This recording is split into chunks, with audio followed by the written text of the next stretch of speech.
And I think I always liked being around high profile talent or clients. That's when the recruiting services started to pick up more because kids needed it and they wanted it. And that for me is what's near and like that's close to my heart because I still have loans. I still pay school loans. Yeah. And I never wanted to see a player go through that because I know how hard it is. You know, I keep the agency very small. Where, like I told you, I don't want to have 20 players, 10 players because I can't give them the same amount of time and attention that I can 5. If I had 20 players, I don't know how much attention I could give to 20 players. Yeah. Like to keep them, because ultimately at the end of the day, playing like I need them to focus on their job. So that way I can do my job and we can both be successful at it. Yeah. If this advisor / agent is going out and he's getting you NIL deals separately from the school, that's a different story. That's something that I think you should have a conversation with your agent, your lawyer, your parents, and really find somebody that you trust. What I tell every player, regardless of NIL, go where you want it. Yeah. Go where you know you can wake up every day, you love school, you're going there for school, and you have a shot at playing early and often, right? Like that's the goal. You know, Jalen Brunson just had a podcast talking about New Jersey. Actually, and it was it was him and Kat just arguing whether, you know, Central Jersey exists and all that stuff. It does, bro. Yeah. So, yeah, That's it where was. all the goodies are. Everything. Yeah, it's not. Tommy, just want to make sure I pronounce your last name right. Barbella. All right, perfect. Prime Sport Agency. Yep. All right, cool. We'll get rocking, man. Let's just have a conversation. Yeah. So that'd be good. Okay. And then maybe this is how we know we have a good podcast. If Nick is intrigued, because Nick is a true sport fan. I'll try to make it as intriguing. True as Philly possible. fan, even though he lives in Jersey. I am yeah. Everything Philly? What'd you say? Everything Philly? No, God no, dude. Right. Only the Phillies. Only. Okay, that's fair. I don't love basketball, but like I would argue, like when the Knicks played the Sixers in the playoffs, I did root for the Sixers. But I wasn't like sad at that. I got you.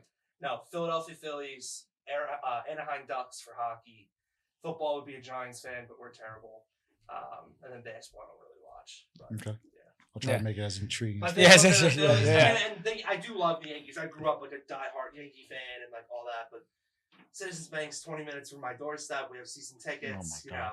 He's sold out, bro. Sold out. And they're actually fun. The owners actually treat the fans nice. They like My grandfather played for the Yankees. Okay. Really? Right before Phil Rizzuto. He was a Met fan. Wow. His entire life. And I said to him, I said, how did you play for the organization that you're supposed to like beat? Yeah. And he's like, I mean, it's still the Yankees. I said, yeah. He goes, it's still the Yankees. Yeah, I said, like, yeah, but I could never take him to a Yankee game. Wow. He dreaded it. Wow. Dreaded it. And I mean, going to the Bronx is horrible. that was, I could never get him there. No, I mean, it's so true. Like, if you're a Mets fan, you hate the Yankees. Like, I think they hate the Yankees more than they hate the Phillies. Oh, 100%. They asked Mets fans who they wanted to win in the World Series. They took the Dodgers over the Yankees. Of course, yeah. They asked New Yorkers, and they're like, "No, I can't stand the Yankees. We don't want the Yankees to win." Yeah. And everybody's like, "You're from New York." Nope. Yeah, there's something about that. I don't know. That needs to be explored. There should be a Netflix documentary. When did that start? Why does so much hate? It was crazy. His entire life, up until he passed away, he would never watch the Yankees. Never. Mets games on, watch it. And I'm like, I don't understand, Pop. Like, you played for the Yankees. You were there. How many years was he there? He was only there a couple years before he got drafted into the Army. So, like, maybe 2, I think. Went into the Army, played baseball in the Army. Wow. That's what he was there for. And then came out of the Army and got picked up by the Pirates. But at that time, he was too old. Like, you're going back 1934, end of the 40s or 50s, early 50s. So, like, he was too old. So, stopped playing. What is too old back then? Back then, too old is like 25 or 20. Yeah. Like, back then, people 25 have like 8 kids. Yeah, he was in the Army. played baseball his entire time in the Army with the big leaguers who were all in the draft. They were picked up. Did he fight in World War II? No, it was the Cold War. So okay. Little known fact was that every time he would play, he had to bring his rifle with him. And he never understood it. Like, he never understood, why am I here to play bad? First of all, he never understood why he got drafted to play, other than the fact that he played it for a living. Mm-hmm. Come to find out, his brother-in-law, my great uncle, is like a historian, like a diehard social studies historian person. The baseball players were the front line in case the Cold War broke out. Hundreds of yards away, nobody knew it was the enemy. They never knew. They went to. He was in Germany. There was a spots in Germany. He used to say it all the time. And he would play baseball here. Stuttgart. Play baseball here. Berlin. But never knew why he was playing baseball. Like, oh, this is great. Was it like a cover up, you think? I don't know if it was a cover up. It was just something where it could have been, because when his brother-in-law told him that, because he was a Marine, a colonel in the Marines, he fought in Vietnam. Gotcha. His brother-in-law, and he's like, Sam, that's my grandfather's name. He's like, Sam, listen, I don't know if you know this, but you guys were the front line. He's like, what are you talking about? He goes, didn't you think it was weird that you carried your rifle everywhere you went when you were playing? And he said, I just thought it was part of being in the Army. Yeah. And sure enough, and he almost felt like betrayed, because he was playing baseball, and they said, listen, and he said, at any point, if something happened, you would have had to grab your rifle and go to war, and the enemy was right there. They're like, hey, like probably like the USSR was like, oh no, they're not doing anything, they're playing baseball over there. The stories, and these are big leaguers, like playing in the Army because they were in the draft, and none of them knew this. None of them. Now I wonder if they only picked the Yankees players. Was it a Mets fan that drafted all the Yankees players? What I can tell you is this. He mentioned Red Sox players. He mentioned Yankees players. Oh. He mentioned, I never heard of a Met player going. I'm not gonna lie. He never said that story. And this is how conspiracy started. It's crazy. He released the file. Crazy stories. And my great uncle used to tell us, and his story. And you know how through the years stories get embellished or they change? Yeah. My great uncle never changed that story, ever. He said the same story every time. And I said to him, I'm like, why didn't you tell him at the time? He goes, well, we didn't know. Like, I didn't know at the time. He said, I became a teacher and I did my research, and he's a big history buff. Like, he reads books, he reads articles. He was in Vietnam. So it's hysterical. That whole thing blows my mind, because he really thought he was just going to play baseball. Wow, that's crazy. Yeah.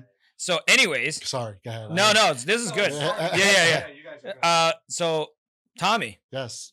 Welcome to the show. Thank you for that little history lesson. Thank you. It was something we need to explore. I think this is a really good topic. It's out there somewhere during the Cold War, there was a Mets fan that's only drafted Yankees and Red Sox at the front line. We need to explore this. So you're the owner of Prime Sport Agency. Yeah. And I appreciate you making the time coming here, because, again, working with high-level athletes that we have every single year, and I always trying to tell the kids and be up to date with the whole thing, especially with the NCAA, NIL, all of that stuff. Yeah. So talk me through, like, obviously, clearly we know you love sport, right? We established that. So how did this whole journey come about? Because not many people just say, like, you know what? I'm just going to be a sport agent, because it's a hard field. Yeah. So let's take it back a little bit. I played in college for a little bit before I got hurt. I had an AC separation in high school. Wow. Never had it fixed. I did it again. Never had it fixed. Rehabbed it. Went to college, Seton Hall. Go Pirates. Go Pirates. Yep. Blew it out long tossing.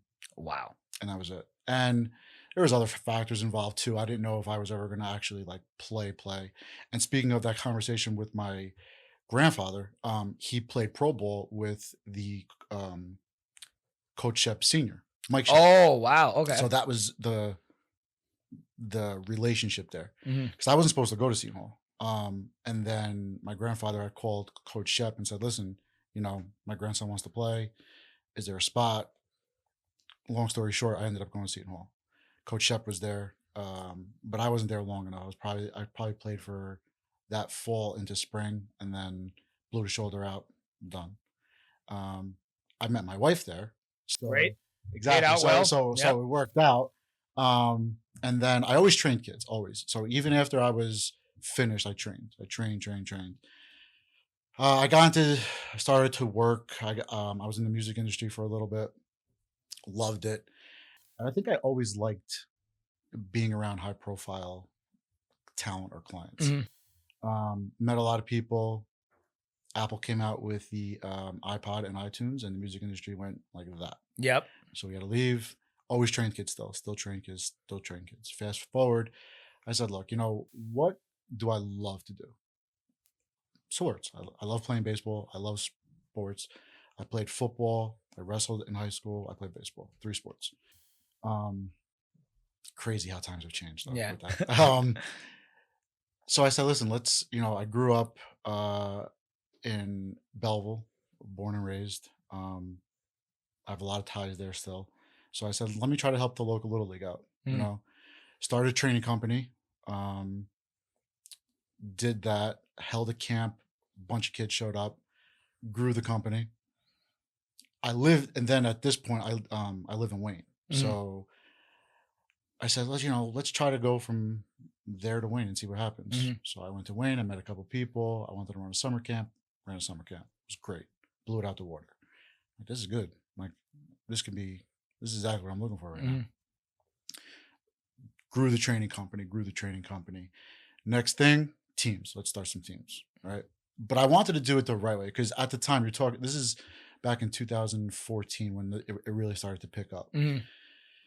You could start to see kids were jumping around from team to team. The industry was going, the baseball industry was getting a little crazy. Yeah. Travel team gets nuts. Teams, the whole thing.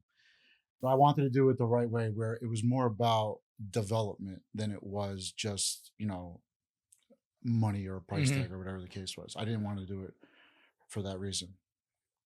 We started it. First team we ever had was phenomenal team. One kid got drafted, D1 prospects, the whole thing.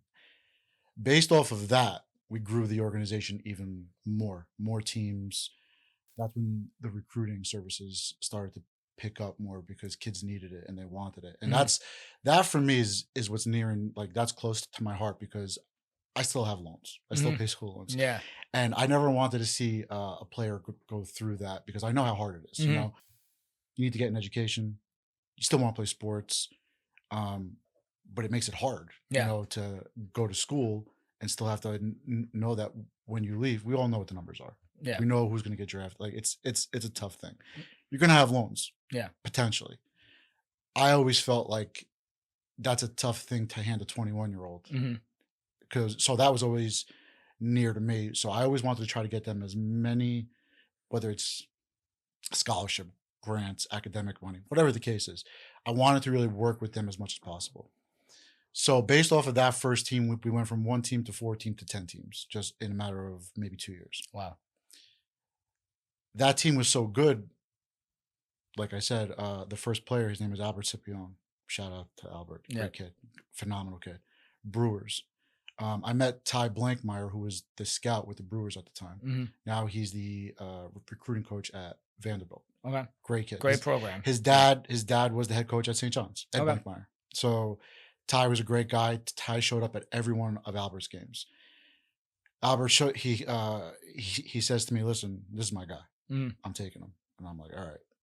He needs somebody to represent him now. And I didn't want to just hand Albert off to somebody who he didn't trust. So we had a conversation, and Albert said to me, would you be my advisor? And I was like, oh boy. I'm like, and at the time I still wasn't a certified agent. I was just an advisor, but the draft was coming up. So I said, yeah, absolutely. I'll advise you. I said, but look, if you find something more, go with it. Like, because I wasn't certified at the time. Right. This is 2017 maybe.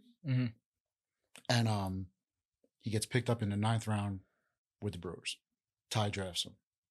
Ty, and again, he's with Vanderbilt right now, and we still have communications. As far as a scout, when he was a scout, he was the great, whatever he said he meant, and Mhm. he always told the truth. He was never around the bush. And not all scouts, but there's a lot of scouts that say certain things. But remember, they have to work it up the ladder. So Yeah. what they say and what happens at the top is two different Mhm. things. Ty was a man of his word. He drafted him, and I'm like, all right, I gotta get certified now. Mhm. Like this has to happen. So in the midst of all this, we have other players that are coming through the facility and they want to get drafted because they see because we posted it everywhere and people. It was a buzz thing. Like it just caught fire. So we had other people asking, hey, listen, would you represent me? Hey, well, listen, would you do this? Would you represent? I'm trying to get into college, like Mhm. so. It just blew up. So Yeah. the training aspect of it was still there, but we found a whole different avenue with this. So I jumped into that. I had to jump into that, and I had to let go. I'm giving you the short version of this, but I had to let go of the training part and the facility. So I got certified in 2021. And I had worked with players on like I advised them years, but I could never do anything because I wasn't certified at the time. So I would do like a pre-drafted advisory role. I would help them with that, working out because I was still mindful of the training aspect of it. So we would do pre-draft showcases and pre-draft training and stuff like that and get them ready for the draft. They would get picked up and they would leave. And mind you, I never took $1. I never got paid. That wasn't why I was in it. I was just there to help. So all of that happens. I get certified. Now it's like, all right, now we're going to do it for real. Start the agency, talk to a bunch of people.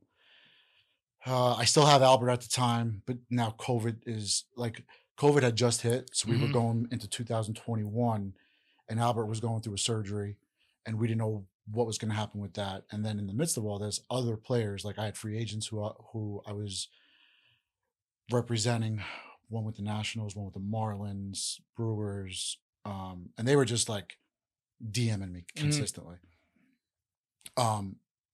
So COVID was weird.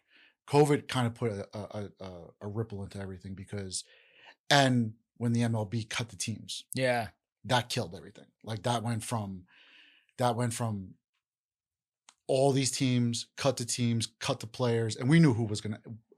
Your bottom, like if you got between $5 and $5 to $50,000 in the draft, it's tough to hold on to a player like that because they're holding on to investments, really, right? $150,000, $200,000, that's an investment, right? $1 million, that's an investment. So those players were kind of not held on, and that was tough. So they trimmed everything, they got rid of everything. So all these players I was helping out were released. And of course, being 23, 24, you still want to play, right?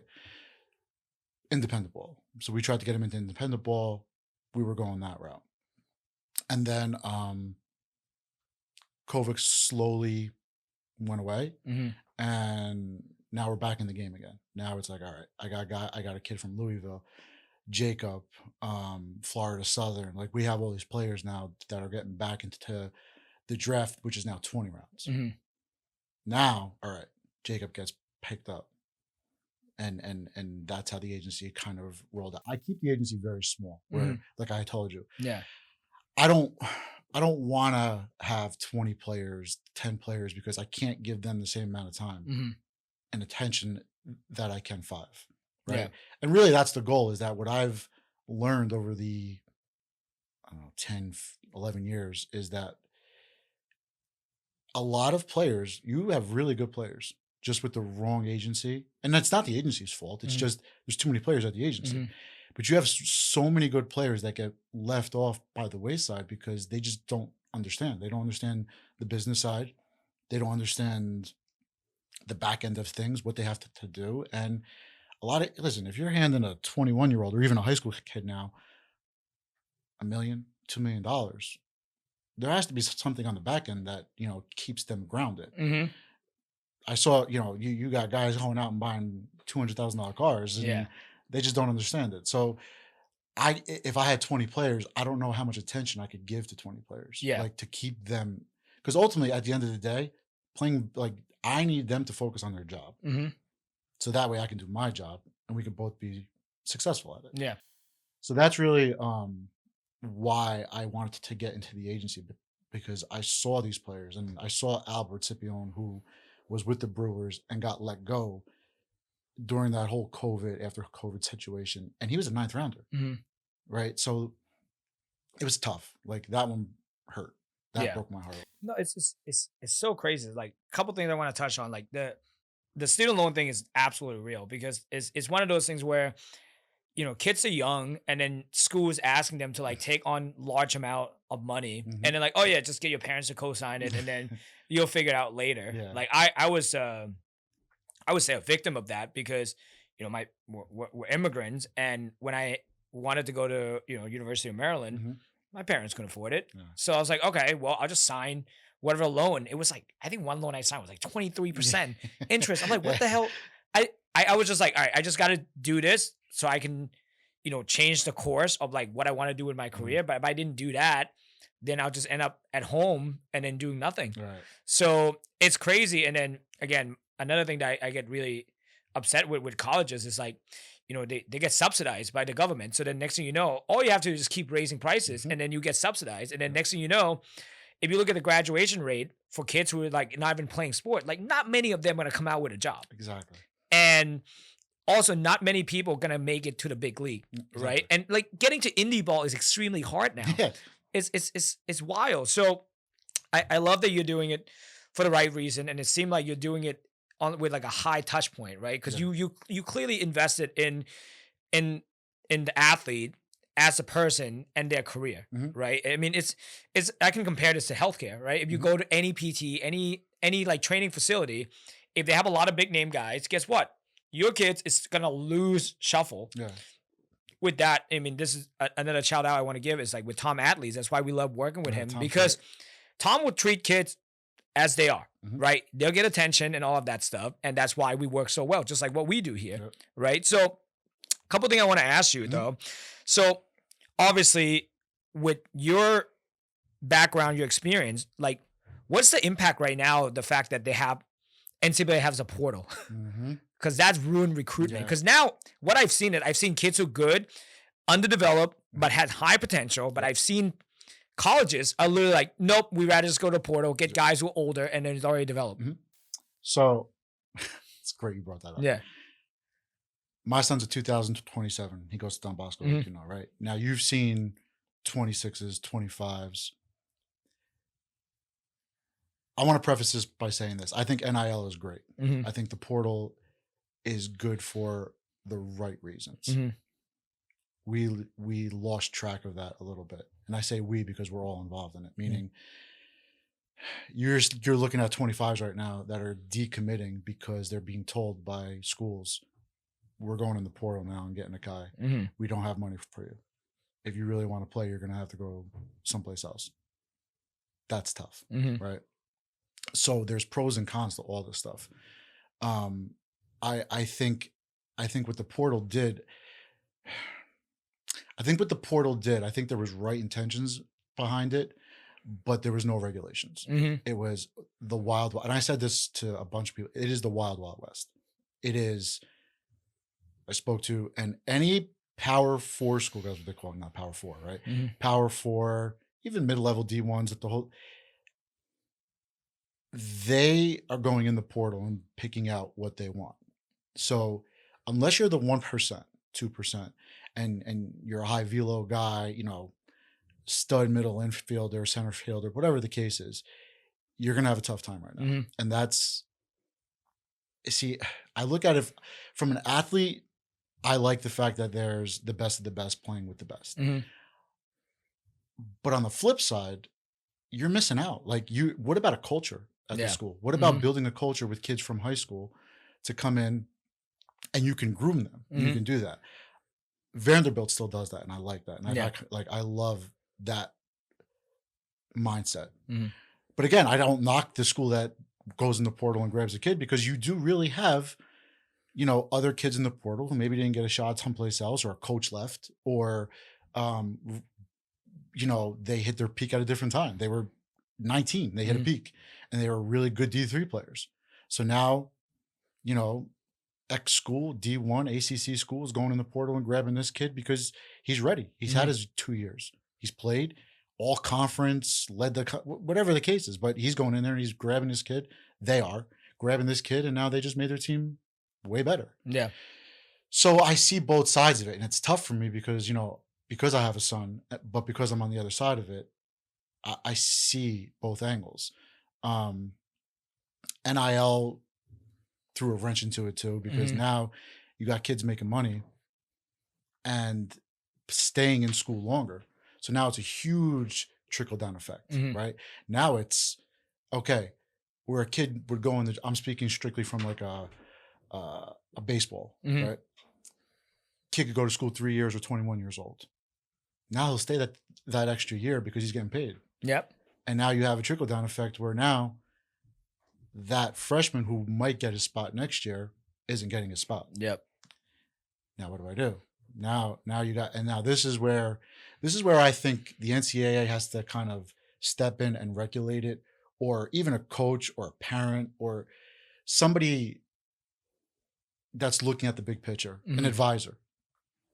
You can't just jump and leave. Like, I wasn't brought up like that. I don't think, and I've worked with players that have literally been to 3 schools. And I've worked with players that Jacob stayed at ODU from his freshman year all the way through. And now he's reaping the rewards of it. But the point is like, it gives players too many options instead of, you know, hanging out there, working at it, trying to figure it out and earning a spot.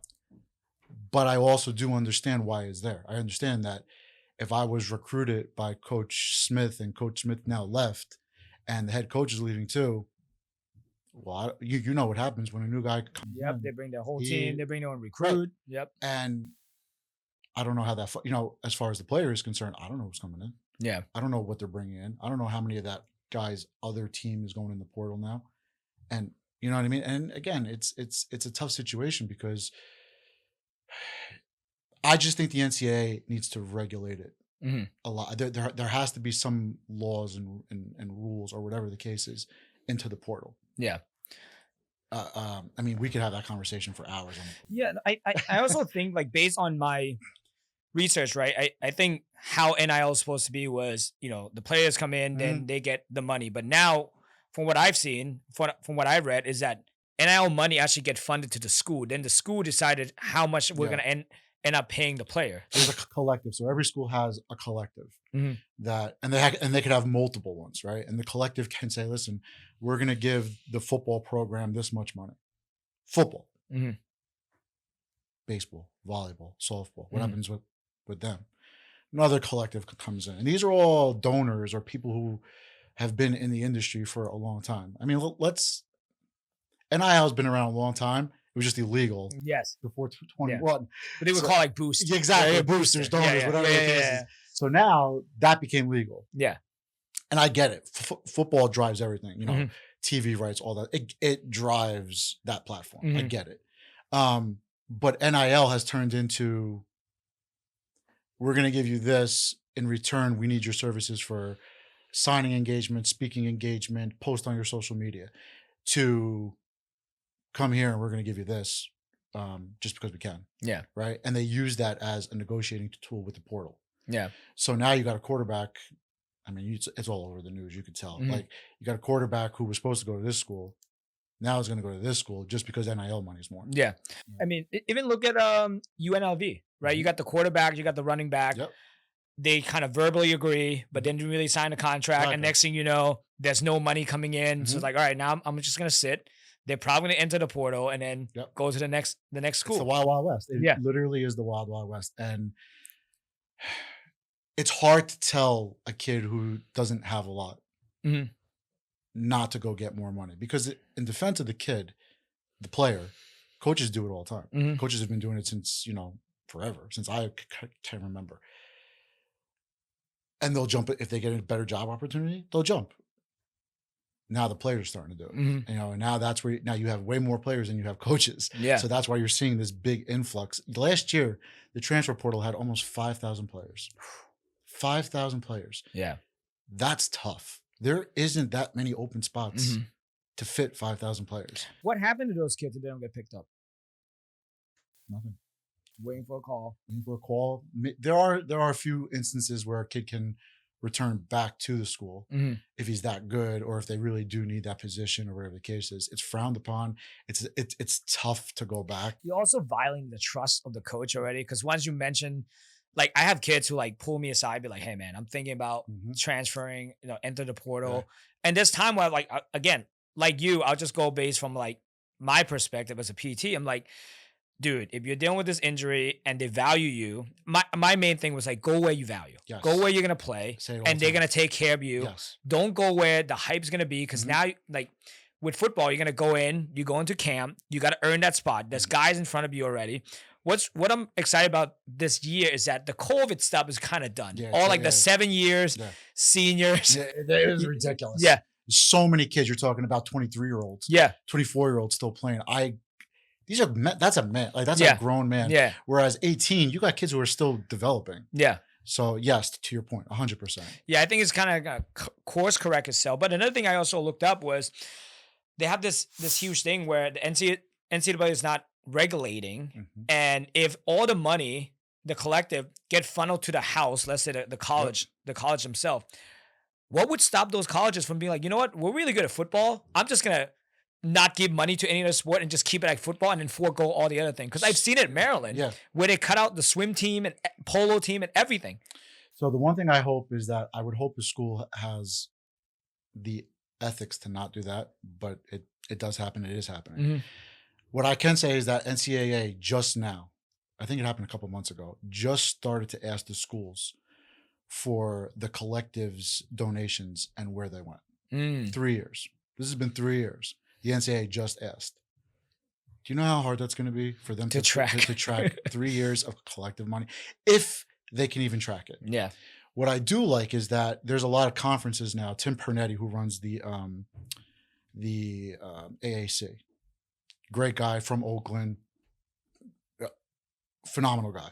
We've had conversations, and what I like what he's doing, and it's just not him too. There's a lot of other schools that are going through this. They're talking about private equity firms coming in and really investing into the athletic department itself, where it's not just a sport, it's the entire athletics, where now the private equity firm can say, hey, listen, we're going to give you this. And again, it's a percentage. They may get back a percentage in TV rights or media rights and memorabilia and stuff like that. It's a private equity firm. It's a business. Right, they need a return. Right? Yep. But you're really talking about, hey, listen, we're investing in here. We want our return on investment. This is not a collective that's just saying, give this to football because we just want to see them win all the time, which I get, right? Yeah. Like you got to win in order to receive the media rights and stuff like that. But now you're getting into the business aspect of a private equity firm going in and saying, hey, listen, we're going to do this. And this is happening over all the big conferences. They're having conversations all over the place, Big 10, Big 12, everywhere. Let's take this money, build the facilities up, put it into the sports, give the NIL money, do that stuff. And the collectives now are not a part of that. Yeah. Right now it's just straight to the athletic department. And here we go. Now we can build the program up a little bit for all sports. But the issue I see with that, once you start getting PE involved, like what would stop, let's say, like BlackRock or Vanguard going into like every single Big Ten school and be like, hey, we're going to own all the Big Ten school, and then we're going to literally just funnel the money in there. Right. That's the flip side. That's what and again, that's why I think somebody needs to regulate this before it gets to that point. What is the role of the NCAA in all this? Like what's their whole thing? Like I'm still lost. Like what did they do? I you would think compliance. You would think eligibility. Like I had to put my son on the NCAA the eligibility platform where he had to get his clearinghouse number and all that stuff. And I'm like, this is great. He's got a 4.0 GPA, but like, what else is going on here? Like, what else are they doing? I don't have that answer. I wish I did. And I've spoken to people, and they're kind of, let's put it this way, a very big ACC school that I took my son. His whole team went down in Virginia. Said to me, if anybody tells you that they know what they're doing with this, they're lying. Mm-hmm. Nobody has a clue. There is no regulations. They have no idea how to regulate it, what to do, what's going here, what's going there. And I'm just like, great, fantastic. Like I don't even know what to tell players at this point, other than let's get a lawyer. There are lawyers now. Mm-hmm. There are NIL lawyers who are doing their homework and really helping players. So I would advise a player off the bat, you need, like, we will get you an NIL lawyer and we'll work through that part, because the schools really are kind of in limbo about the whole thing. They have meetings every day. I talked to a bunch of schools in New Jersey, and they have meetings every day about what are we doing? Like, what are we doing with the 25 class? Well, we have to hold off on the 26 class right now. We can't. I had one school to tell me, listen, Tommy, I don't know what we're going to do with the 26 class yet, because we're still trying to handle the 25s. Wow. This is a Big 12 school. So I think from your point of view, I would assume that you would advise kids who have D1 potential and potential to play in the MLB to pretty much get an agent almost immediately. I would get an advisor. I would get an agent. Somebody that's not charging you money, because you're a college kid. Like, that's, you know what I mean? If this advisor / agent is going out and he's getting you NIL deals separately from the school, that's a different story. That's something that I think you should have a conversation with your agent, your lawyer, your parents, and really find somebody that you trust. What I tell every player, regardless of NIL, go where you want it. Yeah. Go where you know you can wake up every day, you love school, you're going there for school, and you have a shot at playing early and often, right? Like, that's the goal.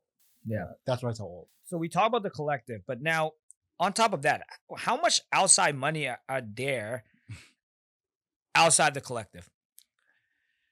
Depends on who your agent is, depends on who your advisor is, depends on just you yourself. Like, you can, there's athletes out there that can really, they have a big social media following, and they can pretty much do it on their own if they really wanted to. It's big. Like, if you look at Sanders and Shador. Colorado, a lot of that, is the collective, and a lot of that is just outside, brands. Shador is bringing in $6.2 million a year. I mean, it's unbelievable. Yeah. I mean, even Livy Dunn at LSU, and that's $4 million. Again, she had a huge social media following, and it took off. Yeah. Like, it happens. It can happen. It just depends on, again, a lot of the college athletes, or just college kids in general, they're very good on social media. So if you really wanted to, you could bring in those brands and that NIL money. Yeah. If you wanted to work at it. But again, I know what that schedule is like. I know what yours, if you're an athlete, it's tough. You're waking up at 5, lift, school, eat, you got to go to homework, a mandatory tutors, study hall, practice, on the bus, travel. There's a lot of social media time is tough. But again, if you're willing to work at it, it's possible. But there's millions. So you mentioned lawyer. I assume you would also advise him to get a financial advisor. Yes. I think if you're bringing in, look, because there's also tax implications to this too. Whether you're making $50,000 in NIL money or $500,000, because those are taxable income. Yes, very much so. So, and again, this is where the advisor, your lawyer, accountant, like, you have to have a good supporting cast around you, because what 18-year-old, 19, 20-year-old knows that when he gets his NIL money at the end of the year, he's got to pay taxes on it? Yeah. Nobody knows that. Like, nobody told me at 18 that this is what's going to happen. It's just, I definitely highly recommend that you have a financial advisor if you're at that point. Yeah, it's funny. I'm finishing up my book on the UCL rehab. One of the chapter I mentioned is build a team around you as an athlete, and that being, you say, your lawyer, agent, financial advisor. I would say get a orthopedic surgeon specialist that you can comfortably call with something's going on. get someone like a PT like myself Very that much. can advocate for you. Because at the end of the day, I think sometimes kids and parents miss the big picture, which is you got to be available. Yes. Yes. If you're not available and you can't play, all of that No. go to the wayside. Yes, 100%. And this is why I try. Like, it's funny because I'll get a DM or an email, and I'll get a player or a parent asking me if I could help his son get NIL money. Mm-hmm. And my question is he playing? Yeah. Like, is he playing or is he on the bench? Yeah. And I don't mean to be, a jerk about it, but he needs to play. Mm-hmm. So even Jacob and guys on the pro level, I tell them, listen, you're making money now. You got a signing bonus, whatever the case is. My job is to help you with that. And your job is to play baseball. Yeah. Or football, or whatever the case is. I need you to focus on that. Mm-hmm. Because all of this other stuff means nothing if you're not available to play. And that's really what it's about. And I wish players, and again, it's a whole different age, a whole different time, where players now, because the money is so big and because social media is so big and you can make money off of that, even it's hard to tell a player, hey, listen, I need you to be all in on that. Like, have your routine, have your people around you, have your mental coach, like, because a lot of kids don't eat, like, they just don't get it. They don't understand. That's a huge part of it. Yeah. Yeah, you're still, you still have to have a social life, and I get that. But if you can dedicate yourself for the next 4 to 5 years in minor league ball, you have a shot. Mm-hmm. Like, you have a real shot. And I tell all the guys this too. It's you guys are all at that level now. Don't give them a reason to cross you off the list. Mm-hmm. Right? Because that's what they're looking for. They're just, hey, we need to cut guys. Yeah. Who we cut? Don't give them that reason. So to have that team around you is so important. Yeah, and man, I learned this so much this year because we work with a lot of Jets player, and then there's that one Tuesday I remember where they had to trim down the roster. I was on vacation with my wife. I was like, hey, I need my phone. Today is Tuesday. They're making a roster cut. I need to know who's staying. And it's the hardest day. I'd say I've been doing this for closer to 10 years. Every time there's a roster cut, my heart is like on hold because it hurts so much. I take what I do seriously and I invest time. Mm-hmm. So when guys get cut, I feel it. It hurts. Like Christy, my operation manager, she went into office, started sobbing. Because some of the guys that we work with every single day during camp, seeing them on a Sunday, on a day off, just got let go. It hurts. And like you're used to seeing guys like every single day, or like 3-4 times a week, and you just have this like nice community. You become friends, and next thing you know, like, oh, now I'm not gonna see that person again. And like happened to one of my guys yesterday on the Jets, and I'm just like, I text him like, man, like I'm like yesterday I was in the worst mood because I'm just like, that's like a friend that's like I'm not gonna see for a while, but it's brutal. It is.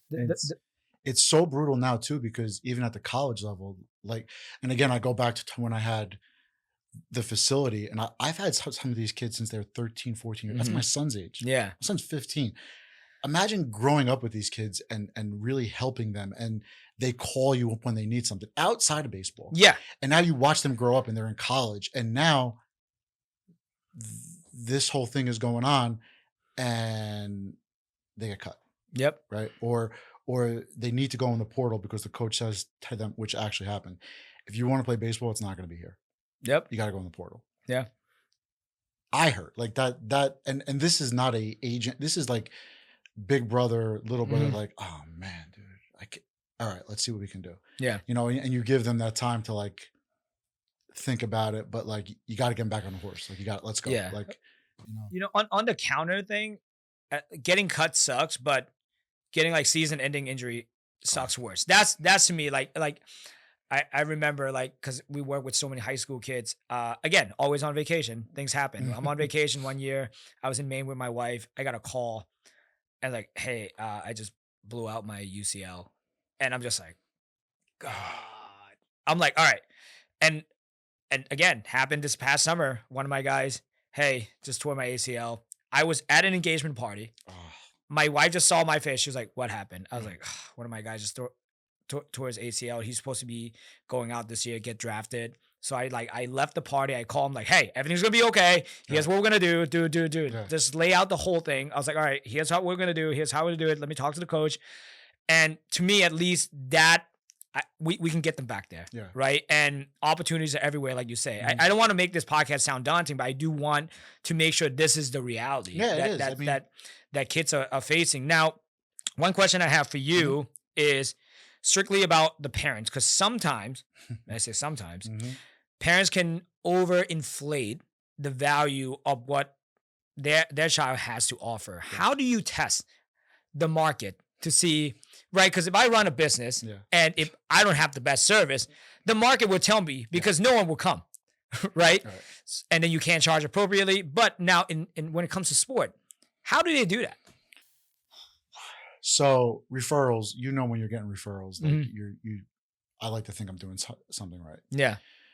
So referrals off the bat, but also too, you can, I have to see a player. Like going onto a recruiting profile or a PG stat or whatever the case is, fine. It tells you something, but I have to meet the player. I have to meet the parents. I have to have a conversation. I have to go to their house. Like, I won't just pick up a player just because his stats say all this, because I can't. I've been around it too long to where stats are great. They inflate stats. And and that doesn't tell me a player's character. Like, I need that. And every scout, and again, it took a while because in the beginning you're just like, oh, I almost got like the #1 ranked pitcher. I talk to scouts, and a lot of the things that, especially high school kids, how is he as a person? Is he a good teammate? Is it all about him?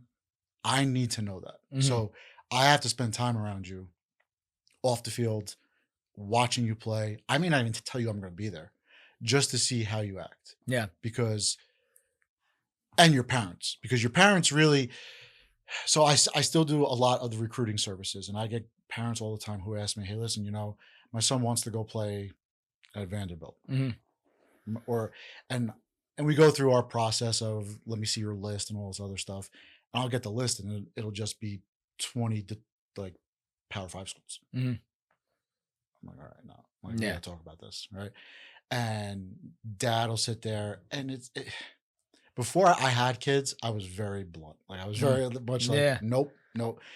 So I do have a sympathy side now because I am a dad, right? But I do have to be honest with them, and I do have to kind of tell them, listen, it's not gonna work. Like, you're biased because you're dad or mom, and I get it, but we have to really look at the big picture. And I have to, and this happens through multiple meetings. So I have to really vet the whole process, vet the family, grades. Like, I need to know everything before I take on a player, because it's my reputation. It's also your family's reputation. It's your reputation. It's your school's reputation. It's if I'm going to refer you someplace and a coach asks me, I'm going to be brutally honest. I have to be. Yeah. So I have to make sure that parents are held within check, like are held in check for the most part, because there are a lot of them that unfortunately see it way different than the outside world sees it. I see parents spending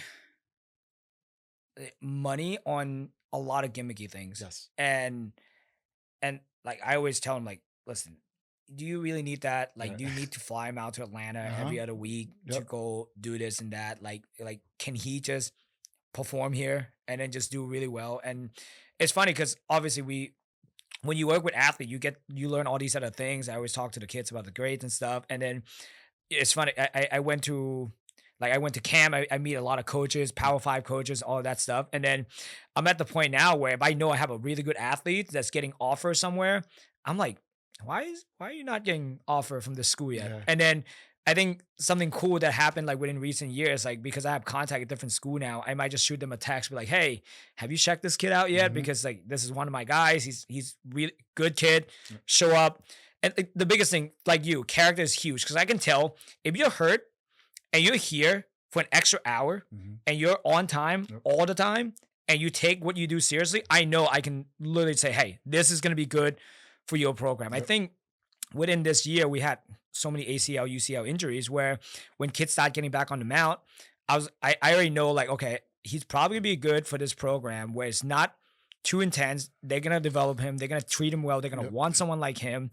All right, let's get him on that. And then working with like someone like Tom and be like, hey, listen, is this kid ready to go do a showcase? When are we gonna time the showcase? Right? 'Cause that's another thing. Because anyone, I mean, I can't say anyone. Good PTs can help you get back on the mount, but not many great PT can help you time when you are peaking in your program, that you can do like 2 showcases in the summer, show your skill, and then get an offer right then and there. Because my job is that if I can get kids an offer right then and there, it takes a lot of pressure off them, which is crazy. I think parents play a huge role with this, of like putting a lot of pressure on the kids, of like, hey, you need to get offer, you need to do this, this, and that.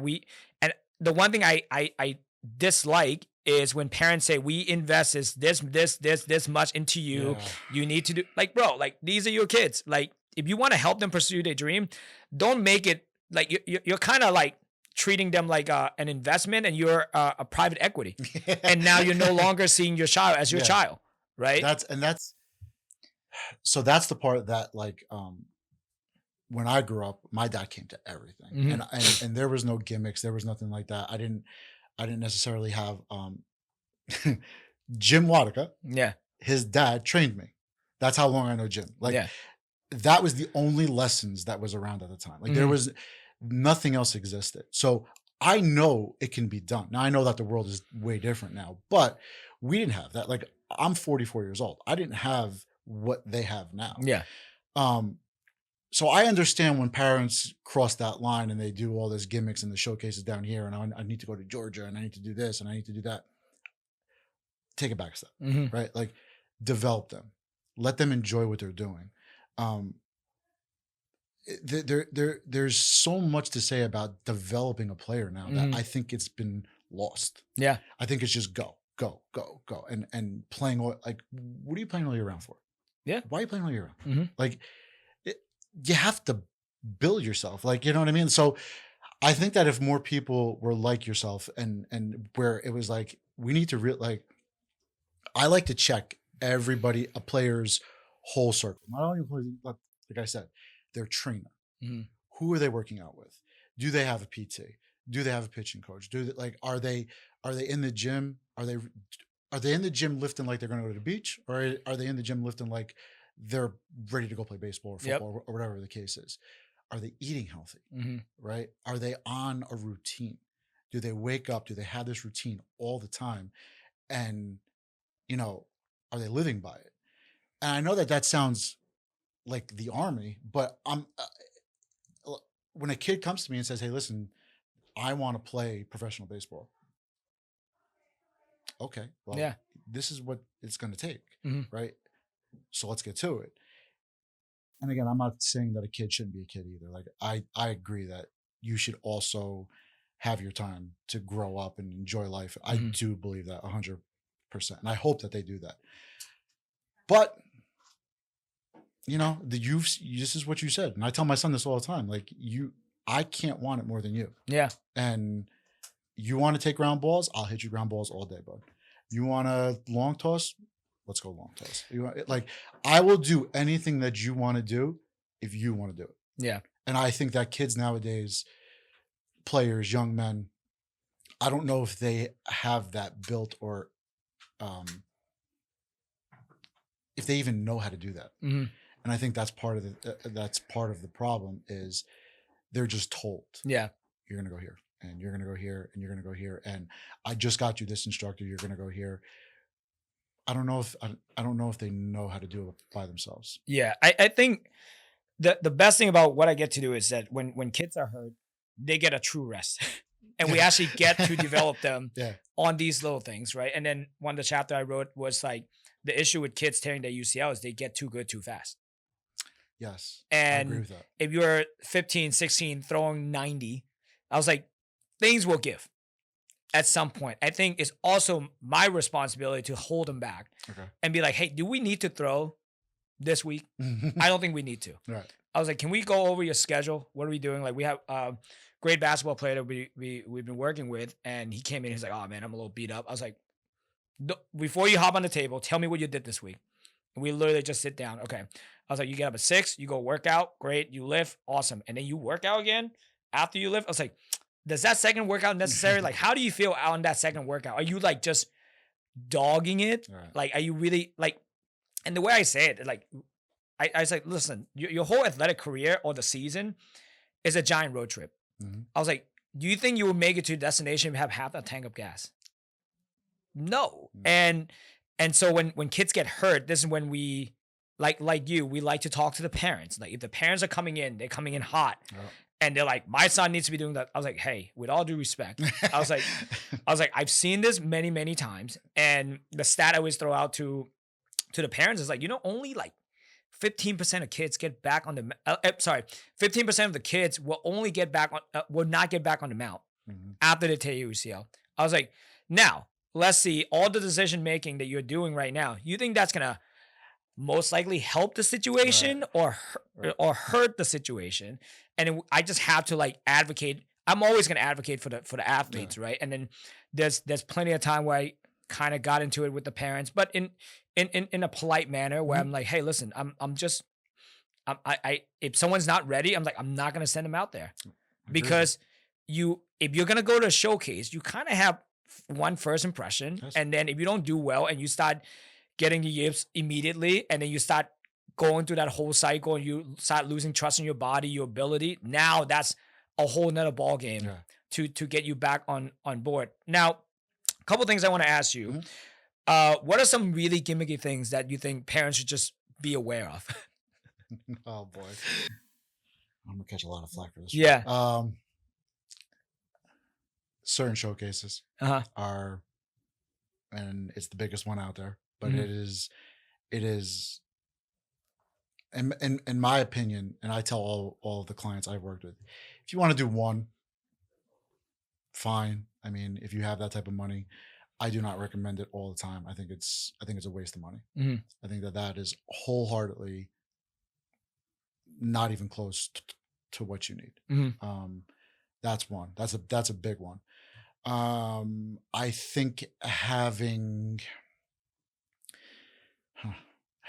more than one hitting instructor, more than one pitching instructor, more than one, like, how many people can you possibly go to in the course of a week? You don't need that. Yeah. I think those are the two big ones, because and most people will probably say, well, who goes to? I have seen parents take their son to 2 hitting instructors and every week. And I remember asking one of them, why is he seeing 2 hitting instructors? Well, his coach in high school recommended this one, and he's been hitting with this guy for 2 years now, this other guy. I said, so you have him going to see 2 hitting instructors. What's the one because the coach preferred him to? Well, hopefully that'll get him more playing time. And I'm like, aha. And that's the trouble that I have to run into, is like they think that if they send their son to a certain instructor, that's going to get them more playing time or to play above somebody else or whatever the case is. And I'm like, first of all, if you think he's good, send him there. Yeah. But you're going to have to tell the other guy, forget it. Yeah. Like, you can't have 2. Okay. And also, that is never going to guarantee your son playing time. Forget it. Like, take that out. So that gimmick of the whole PG thing and the multiple hitting instructors and playing, I'm going to get a lot of slack for this one too. Playing on a club team that's ranked is going to get you all this notoriety and all this. And I tell kids with this all the time. If you were the best hitter on that club team and you played for any team in the country, it wouldn't make a difference. Yeah. You're that good. Right. So just go play where you can play, develop, and they have a really good system around them. Okay. Other gimmicks, I mean, oh my God, there's so many tools now too. Like there's so many gimmick tools and stuff like that. I've seen parents spend fortunes on just certain hitting devices and I mean, you've seen them. They're all over the place. Like it's just there's just so much. And the problem is that you're buying this device to help your son with his exit velocity. We'll get into that in a second too. That who's teaching him how to use the device and what's the purpose and how he should be using it and what are the drills he's supposed to be using with it, right? You know, if you have an instructor who you're confident with and you've been with for a long time and he uses it and he knows how to use it, so be it. Like that's his thing. But you got guys going out there, parents going out there buying this stuff by themselves and just being like, well, just do it like this and watch the Instagram video and just follow. Are you kidding me right now? Yeah. And then the metrics. I do know that baseball, and strictly from, that point of view with the people I've spoken to in college baseball and pros, I know that there is a time and a place for metrics. I get it. I get that the sexy thing is velo and exit velo, and I understand all that. The problem is that it also takes away the actual learning how to play the game and your baseball IQ and even just, and I had this conversation with Jim Waddick, like just pitch selection and how to throw certain pitches and when to throw certain pitches and hitter's mentality, like my approach at the plate. It's look, if you got a great exit velo, great. Like you're blessed, perfect. And you've worked at it, great. But you also have to know when to use it, right? And you also have to know when to throw this pitch and when not to throw this pitch. And when I can reach back and, throw it a little. Like there's so many different avenues to metrics and all that stuff.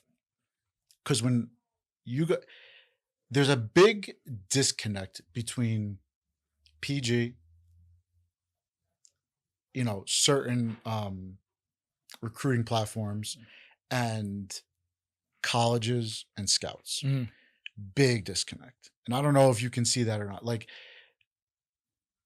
a college or a scout may look at a PG ranking once and be like, okay, well, so the kid's ranked pretty high. Okay, well, that says something. Fine, right? And he did hit 90 this last outing. Okay, fine.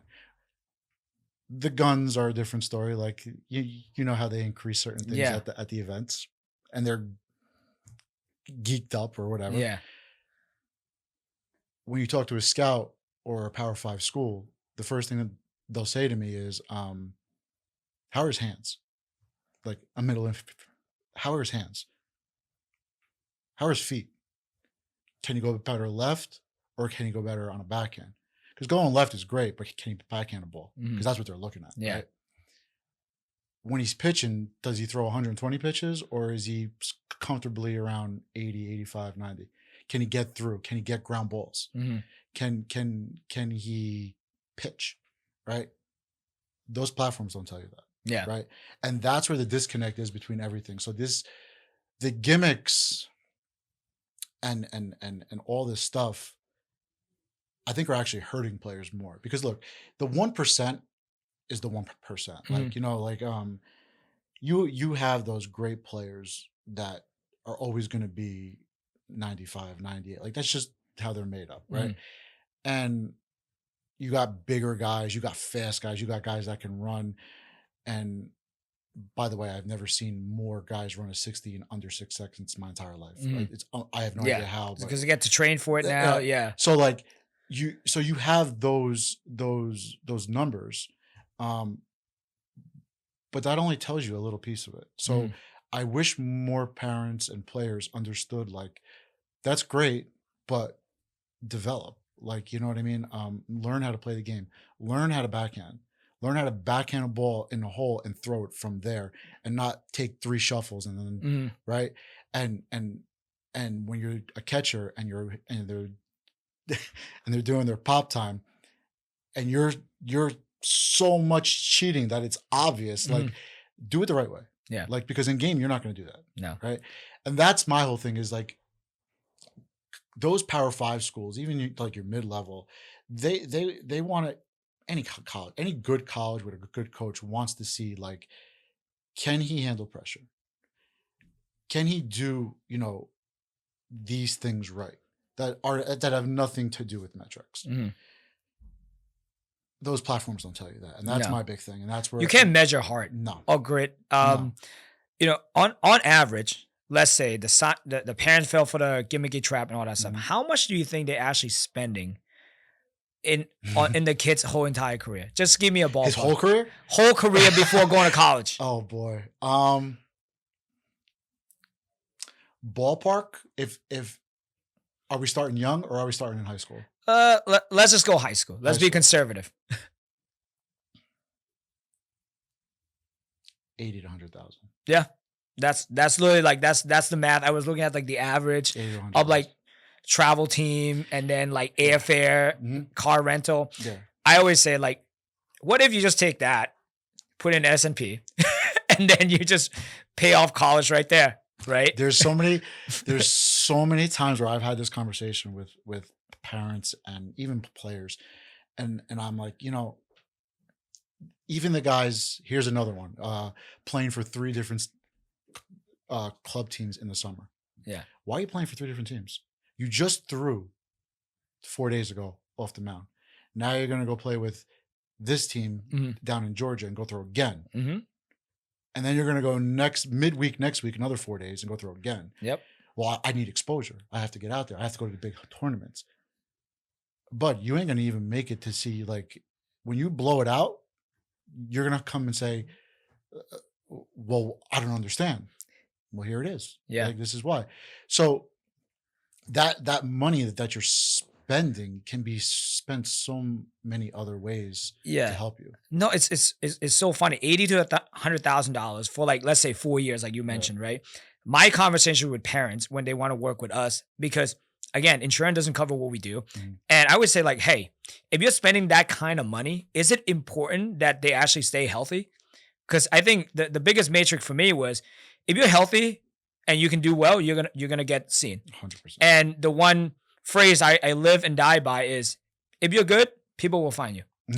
It's so funny because I think a lot of people, and again, I don't know, I wish I can get an answer to this, but I don't know if it's the social media era. I don't know if it's like the and again, when you're good, you start posting and people are following you. So I don't know if kids are seeing that more often and they're like, well, I got to do this, right?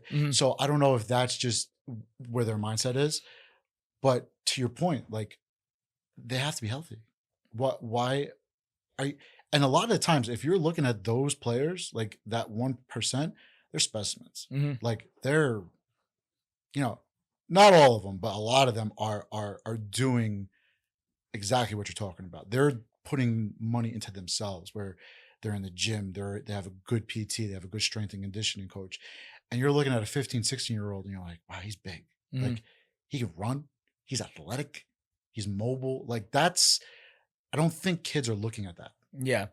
I do think the issue that I seen is when kids get good and they start posing, what happened now is you have people on social media that's like poaching them and say, hey, oh, wow, you're good, you should come to our next camp. Hey, you're doing this. Hey, you're doing that. You're doing this. You're doing that. And then next thing you know, the kid's just like, because again, all of us, and just to quote Tony Robbins, we crave the need to feel significant. Yeah. And the parents sometimes live vicariously through the kids, and they feel like, oh, okay, I'll pay for this and that. But then all the fundamental stuff, like having, a good strength conditioning coach, like having a good PT, having a good doctor you can call upon, that's like go on the wayside. Because if you play the sport long enough, you will get hurt. That's always my pitch, right? Like, we can do arm care, injury prevention, but if you end up having like a 10 years, 15 years career, something will happen. And that just, it's like driving a car. You have a car insurance. You don't plan on having a car accident, but if you drive long enough, you're going to hit something or someone's going to hit you, right? That's just part of the reality.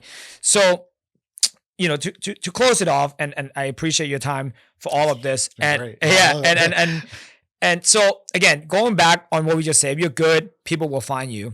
How do you just make that the main message? How do you make sure that kids just stay grounded in that and then don't get caught up into the glitz and glamour of all these other things? And then how do you make sure that parents who are listening to this really receive the message and understand, like, okay, let's go back to the fundamental, right? And then let's just focus on that. And another thing too, how do you just make sure that they trust the program that they sign up for rather than just, oh, it doesn't work out my way, let me go through to another program? So what I tell people is clients, parents, what you put in is what you're going to get out. Mm-hmm. Period. Like, you're doing this for a reason, and you want to be at that level, and you want to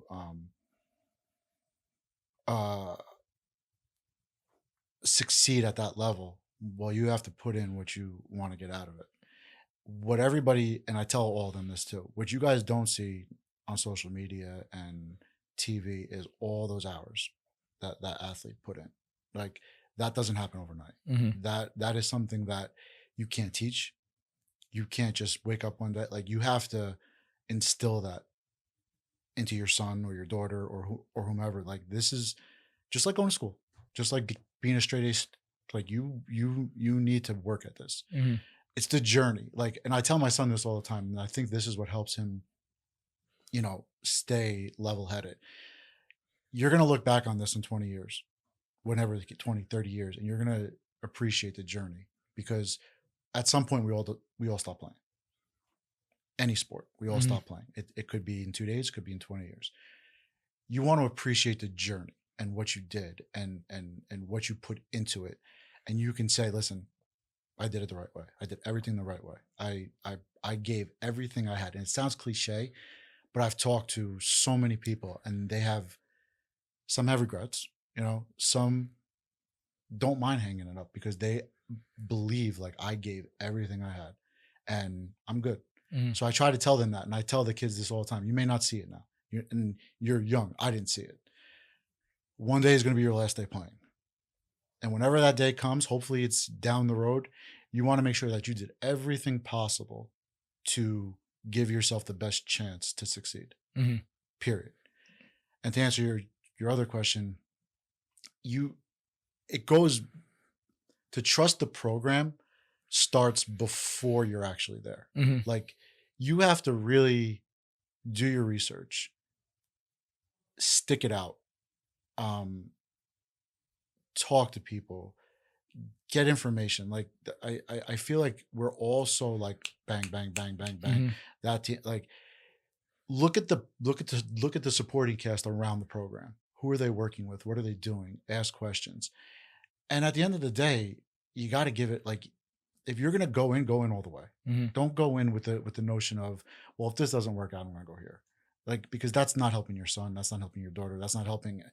You're just spending more. You're just going from here to here to here to here, and it doesn't instill good, in my opinion. It doesn't instill good morals into your child when you're just picking them up and moving all the time. Yeah. So that's what I would say is just, every move you're making and what you're saying, he or she's listening to. Yeah. And you need to really be conscious of that. You know what I mean? There's something to say about a guy who sticks it out. Yeah. And just to add in, it's like, all truths are cliche because they're the truth. Yeah. And one thing I love telling the patient, the kids, it's like, patient is really a virtue. And then when you're healing, you can't do anything. You gotta let it cook. You gotta let it make sure it's marinated. And the best part about it is, like, when we started working with Jacob, is that, he was not drafted early rounds. But guess what? The two left-handed pitcher that drafted before him, first and second, blew out the UCL. Guess what? Now he's gonna have opportunity, right? Sometime you just need to be patient and see it through.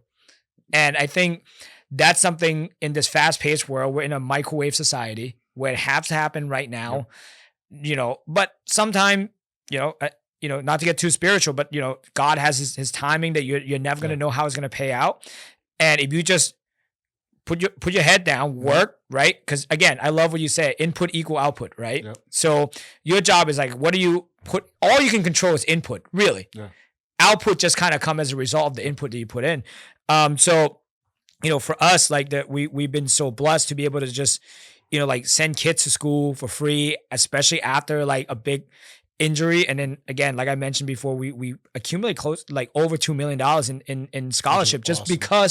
because these are something that we're instilling into all our kids that come in here. Because when injury happen, be patient. Just like when you're on the field, when you're on the bench, be patient. Because when your times come, you want to be ready for it, right? Again, another cliche. If you're always ready, you don't have to get ready. Exactly. So and what I tell my son now all the time, and I had to learn this, is there has to be a higher purpose. Like your faith is really important. I tell, you know, my son first and foremost, but your faith is important because if you can have faith and you can trust that there's a bigger reason why you're doing it, it puts you at ease a little bit, right? And you can perform higher at that point because you're trusting your faith more than anything. Yeah. So I believe in that. Awesome. Tommy, where can people find you? You can go to primesportsagency.com. We're there. The recruiting platform is Phoenix Sports Advisors on Instagram. You can go there.